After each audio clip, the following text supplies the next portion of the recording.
துரோணரை கொல்வதற்காக பொய் சொன்னதினால் தர்மனின் தேர் 4 அடி மண்ணில் புதைந்தது. பயந்தான் தர்மன்.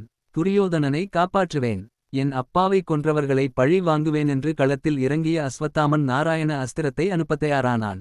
பிரம்மனிடமிருந்து துரோணருக்கு கிடைத்தது. துரோணரிடமிருந்து அஸ்வத்தாமனுக்கு கிடைத்தது நாராயண அஸ்திரம்.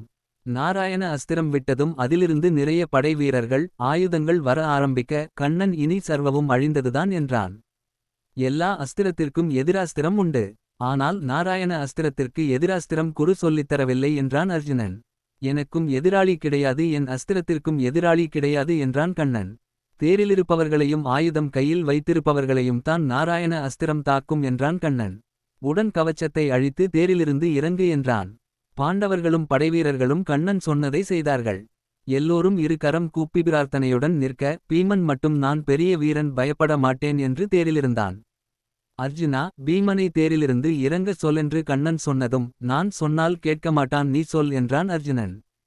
கண்ணன் பீமன் கையை பிடித்து கீழே இறக்கினான்.